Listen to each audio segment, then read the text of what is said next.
Ah, aja lho Pak kowe ngomong wae. Aku ki kaya ngene mbilani bapak. Iya, aku bapakmu. Ngerti nek kowe bapakku. Saiki arep sapa meneh? Bapak dionek-onekke Durna kayak anakmu sing gedhe dhuwur Petro apa? Mung gluntang klantung. Gareng apa? Sik kira matamu kuwi. Aku ki meneng wae kotok. Nek Rafiki Bagong arep sapa? Sik belani kok.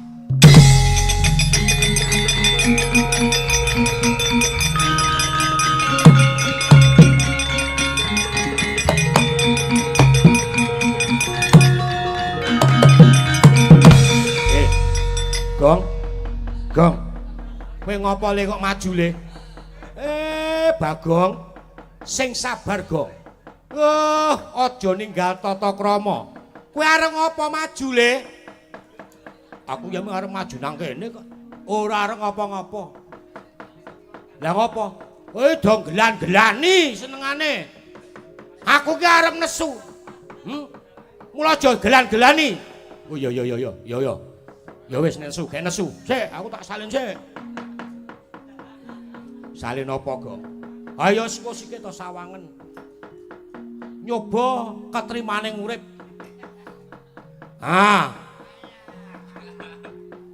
Duwe kok ora tau dienggo. Kowe ngati-ati lho nek nganggo kuwi, Gong. Kowe nganggo apa? Iki seragam duel, ngerti ta? Ketua Karang Kadempel iki yo ngene iki seragam duel iki ngene iki.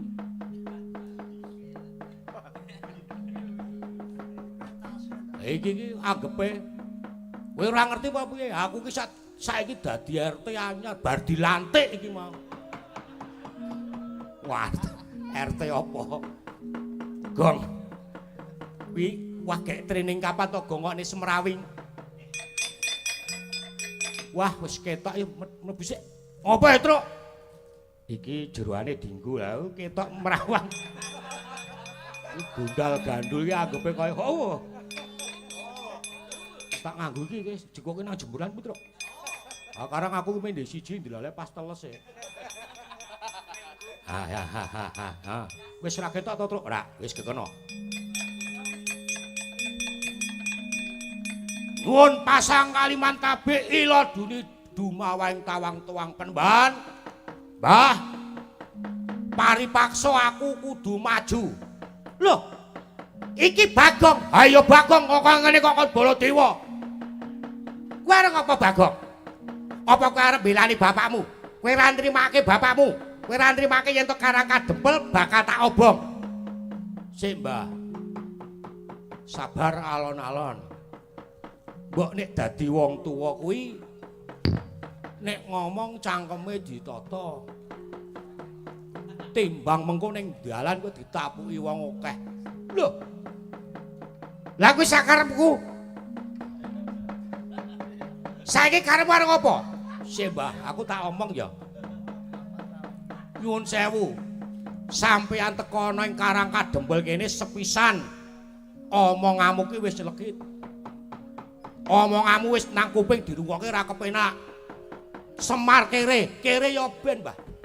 Semar melarat ya ben. Semar ming duwe lincak sing tekreket ya ben. Wong urip ki pindhane roda berputar, tak kandhani.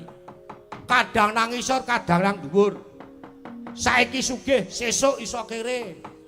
Saiki kere, sesuk ya iso sugih. Ngerti ora? Carane wong pasinaon, wong pinter ngono ya, Mbah. Wong pinter njara langit nek srawunge karo wong bodho ya iso dadi bodho. Semono uga wong bodho nek srawunge karo wong pinter kuwi bakal ya dadi wong pinter. Dadi sampeyan nek ngoneke bapak kaya ngono, aku lara lho, Mbah. Terus karepmu arep piye, Bagong? Ki bapak ki elek-elek bapakku. Nek sampeyan arep wani ngobong nek apa Karang Kadempel ki mungsuhe du sapa-sapa. Bagong sing bakal nglabrak kowe. Bagong. Aja kaya ngono ya, Le. Aja kaya ngono. Iki bapakmu. Gajah lho Pak kowe ngomong wae. Aku ki kaya ngene mbilani bapak. Iya, aku bapakmu. Ngerti nek kowe bapakku. Saiki arep sapa meneh? Bapak dionek-onekke Durna kayak anakmu sing gedhe dhuwur Petro apa? Mung gluntang klantung. Gareng apa? Sik kira matamu kuwi. Aku ki meneng wae kotok. Nek Rafiki Bagong arep sapa? Sik belani kowe.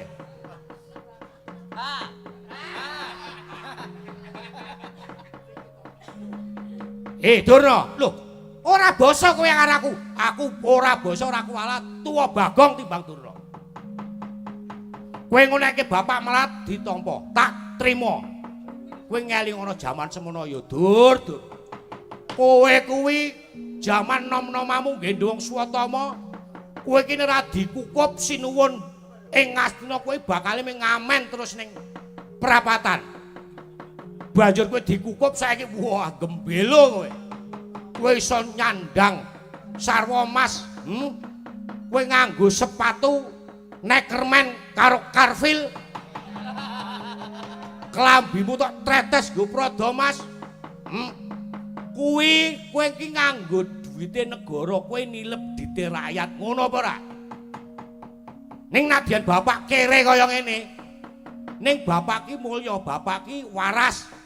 Mergo apa? Duit sing dipangan kuwi duit sing halal. Ayo, ora ketak-ketip kowe. Yen ngono kowe bakal belani bapakmu. Kowe apa kowe ora nyawang? Yen to aku teko ning Karang Kadempel kene nggo wadyabala segelar papan. Aku karo kowe iki padha-padha mangan sego. Sing kandha aku rawani sapa? Ayo. Nandi papane Pasulayan? Kula tak medal riyin. Apa Dipatih tumbas rokok? Apa mboten nanten dum-duman apa? Mboten sepeda, sepeda tidak ada. Nggih sabar mawon. Niki lagi dipenggalihke. Kowe ngoleke Bapak Semar Kerening, kowe ora ngerti to. Bapak kuwi sapa? Bapak kuwi nek ra kleru kuwi titising Bathara Panjal maning Bathara Ismaya. Dadi aku ki elek dikaya ngapa kae isih traing dewa. Beda karo kowe. Saiki kowe arep ngejak apa? Dadi kowe aku nek Bathara Guru kae si Om. Wis rasa kok kancala. Yen to kowe wani nandingi Durna sawadya balamu, sawadya balaku. Mapane ana ngendi? Wis rasa ado-ado. Kae ning njaba kae ana lapangan voli Karanggayam. Iki bargo turnamen. Ayo. Kae papane jembar.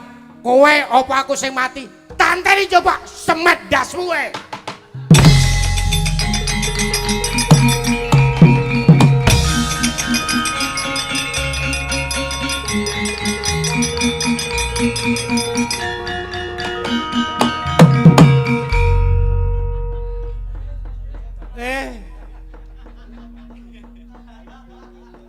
Lah kok kowe ra nututi Rana Bagong? Ha nututi ngapa? Lho. Lah sing gawe untran-untran sing nantang Pendhita Durna ora kowe. Sik, Gong. Sing gawe acara gegerimo kowe lho. Iki mongko mau nek bapake iso ngrampungke, kuwi iso dirampungke kanthi alus. Ning kowe ora iso ngampet emosimu. Saiki kowe kudu tanggung jawab. Kae kamangka Durna kae nggawa wadyabala.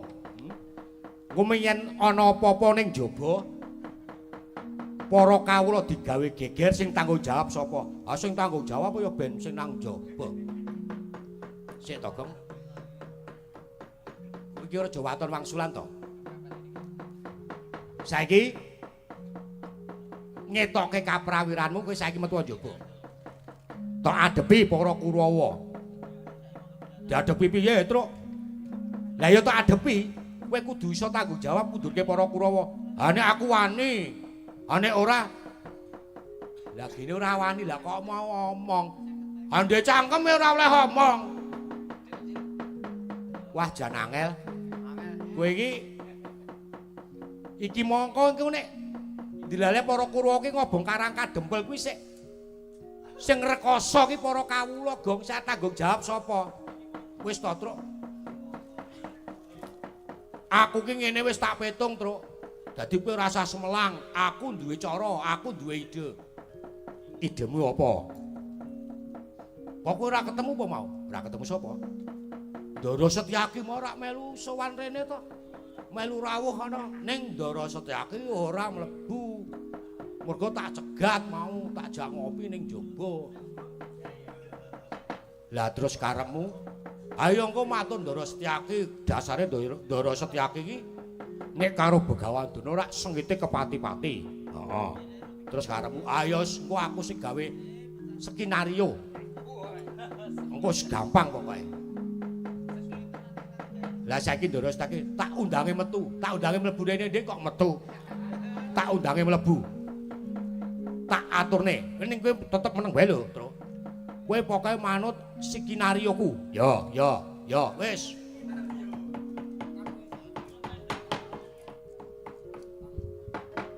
Ndara.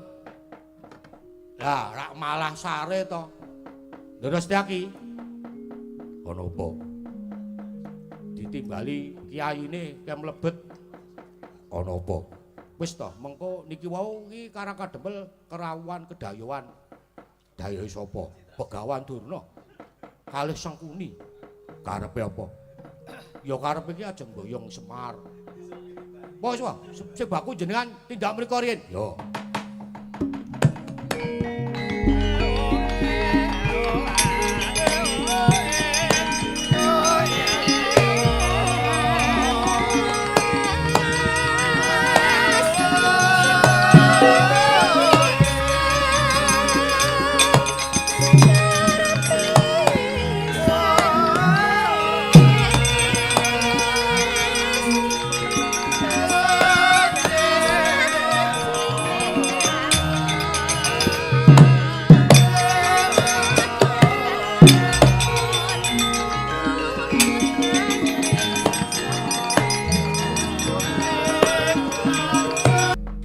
Semar kok ngelumpruk kamangka tak sawang kaya tawang-tawang tangis.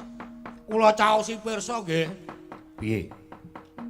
Niki wae ora Begawan Duna niki mriki. Lah karepe ora ajeng boyong kiyayine Semar niki ajeng dibeta ten Ngastina. Banjur lah kiyayine Semar rak mboten gelem to. Lah kok Duna niku ngetoke keris. Moko jarane kerise niku dedere gading pendoke emas. Niku diacung-acungke kiyayine Semar, dinyunyuk-nyunyuke nganti kiyayine Semar niku nglumpuk kados mekaten merga wedi. Dadi Begawan Duna kumawani jempalani Kyai Semar. Nggih. Heeh. Ayo, Truk. Ayo, Truk. Iya. Heeh, Gong. Keparat obrak-abrik lho.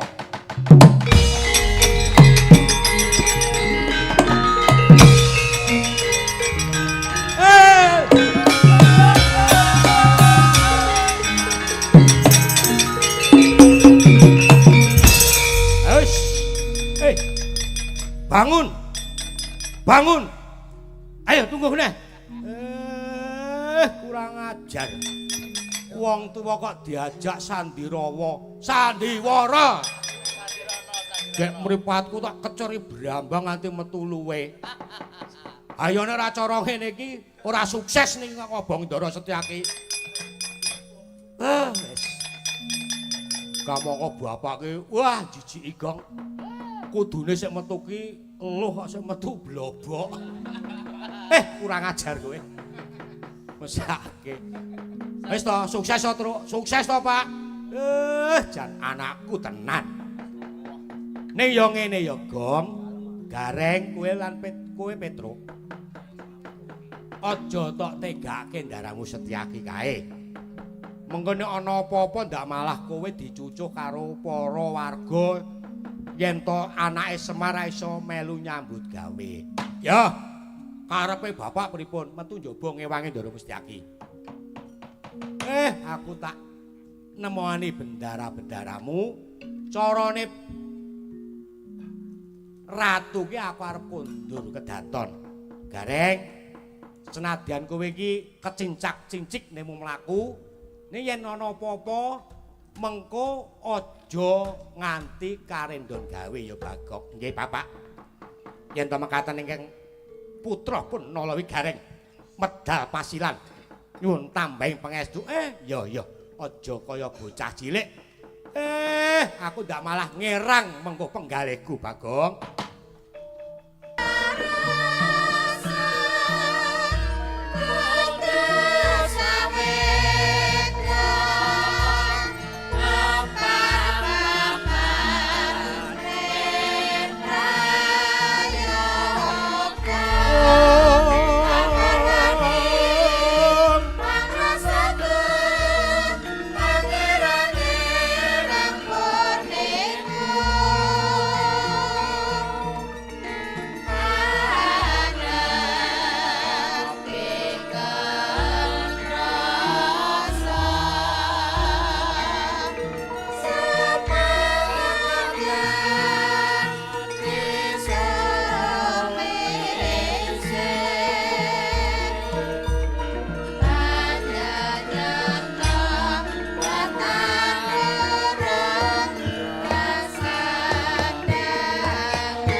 rungokke le nembang. Wah, kowe nembang apa mau, Truk?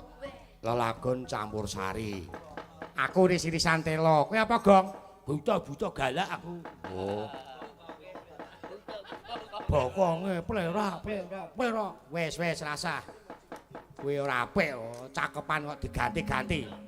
Mesake sik ngripta ning ngriptake direwange prihatin kok. Oh iya. Iki wigati sing ngene iki engko nek kowe iki diseneni sing gawe piye seneni Fikek kuwi sik kurang ajar. Aku ket nang jeron weteng wis kurang ajar ya kuwi. Ya ora nang jeron weteng. Kuwi iki mbiyen laire Fikek kuwi anggere wis lair bali meneh, lair bali meneh. Mula terus bar lair langsung dirampetke. Langsung micet. Edan tenan aku seneng kok ndek kanca ngono kuwi. Iso nggo penghibur laraku. Ha iya. Sowan ana tlatah Karanggayam Bantul. Acarane merti dusun kaya wis tak omongke ngarep mau, Truk. Ha iya. Napa dawuh saka Bapak Dukuh lan para warga kene, Reng. Caos panglipur sak bisane awake dhewe, sak tekane awake dhewe. Truk. Ya karang awake dhewe iki ya isih sinau perlu golek ngilmu sak oke-oke. Mula nek nang omah ki ora mung nyunggang-nyungging ya karo sinau ngene iki, Reng. Mayang ki angele nggon semu. Siji semu, loro lucu. Ha iya. Nadyan kowe mbiyen wis pira? Kowe 22 taun to ngetutke almarhum Ki Sena.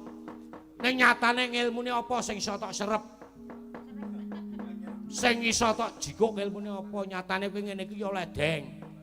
Ha ya ora apa-apa wong ki karang pakulinan kok ya, Geng. Nyoba aku diparingi sesasi ping 10. Lanyah. Dalange Sarabayan gasak. Wah, biasa weh. Dalange Terong singkang. Singkang wae. Gunung Saren po gajul. Yo gembroni, Bu, gembroni, Bu. Keyongan wis. Kowe iki urung apa-apa iki sengit kule umuk kuwi lho. Mbok ya wong melikan po. Gajul. Pokoke apik dhewe aku. Imogiri tungsi apa? Udu. Lekar. Kenci. Bar Smackdown. Kowe mbok ya dadi wong iki selembah manah. Ora sah semangkean kaya ngono. Nyawang mengisor aja kowe iki nyawang mendhuwur. Wis, iki nek ra tak bisa ming do gelut cah loro iki. Ayo saiki wayahe seneng-seneng. Iki nek iso iki miturut dawuh Bapak Panitia yo le bubar ku sekitar 3:30. Ya engko delok-delok nek dilaleh ku penonton jam 3:30 iso punjul saka 3000 bubarke jam 6. Nek penonton kok ming 3:04 langsung bubar. Kowe nek ngono kuwi ya jenenge kowe kira konsekuen. Apa? Konsekuen. Ayo kuwi sing tak karepake. Kendedes. Kowe iki ora objektif tenan. Mula to aja do kokean sembrono, ayo gek tetembangan. Anane sego sing wis diaturke karo panitia, ayo dimaem bareng-bareng. Hati-hati. Rine lho. Ngati-ati engko nek rine ra dipangan colokke mripate dhewe-dhewe. Wah, yo aja. Ya ora atos-atos kaya ngono. Iki sedulur-sedulurmu iki piagane iki do gampang mutungan lho iki. Iki mau wis tak omongi, iki engko padha SPJ pira aku ya. Dadi ora kena diluwihi, ora kena dikurangi ning padha SPJ. Terus sing ngempul yo bali wae saiki yo. Kok si Bima engko nek wayange wis lekas ge do bali. Lah kuwi lemu ngabekti budaya ki nggo ndi? Budaya ngene iki aja tok nggo ajang golek sandang pangan. Awake dhewe iki lah budaya. Nek ora awake dhewe iki arep sapa to? Oh iya. Sesuk tanggal 5 kanca-kancane iki. Sesuk tanggal 5 iki do dicatet kanca-kanca. 5 Oktober. Dadi bapak iki rasa dadak ngumumke neh eman-eman pulsane. Hari apa? Hari TNI. Wis iki ngaturke. Mbak Ayu Purwalestari tak aturi sik nyemek-nyemek. Apa? Kutut manggung. Seneng aku. Jane Mbak Ayu Purwolestari iki spesialise kutun manggung. Panggri wis dibawani. Pira? Wayahe wis lingsir. Wah, iki rasane iki nang ati mak nyes. Aku awal-awalane kutut manggung gak suka, aku gak suka, gak mau. Mbok langsung dandut ngono apa piye? Kabeh iki ya nggo rasa gong. Ora mung waton. Monggo Mbak Ayu. Iki dikompliti ya, Truk? Heeh. Dikompliti saka irama selembar terus dadi wilet. Engko kendangane kublak kuntak gentung jelah. Drame siap. Ngelike sapa? Maulinda. Maulinda. Iki mau ora, Gong? Mau sekali aku. Mau sekali. Lolololo. Ya. Yo ngelike yo mau sekali. Iso. Sinau ro bapak ki sinau. Wong jenenge wong pinter ki kudu gelem wirang. Aku mbiyen wirang kerep banget ning nyatane ya saiki tetep bodoh. Dibuka. Lho kok malah buku pasir putih. Siwa. Gak ngerti apa pasir putih? Wacanamu mbiyen. Ayo ndak. Ayo nduk. Ora apa-apa alon-alon.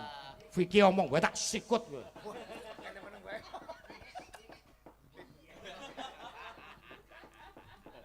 Le dodahar ki ora mubadir, tenagane ditokke. Umuran kaya awake dhewe iki nek bar maam aja turu. Kowe dileti 3 jam. Kowe wis iki karo Petro wis do tuwa-tuwa. Ingat kesehatan.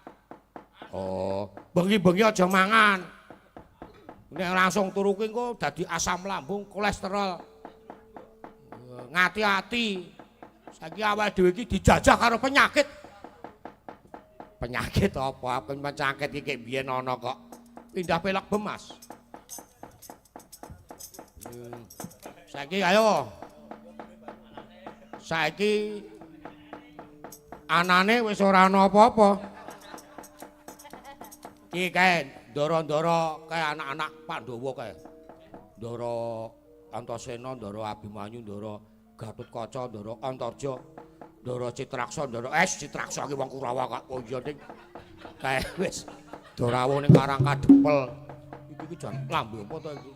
Kae padha arep nyengkuyung anggone bapak duwe gawe. Ya ayo dibageke ngelmu iku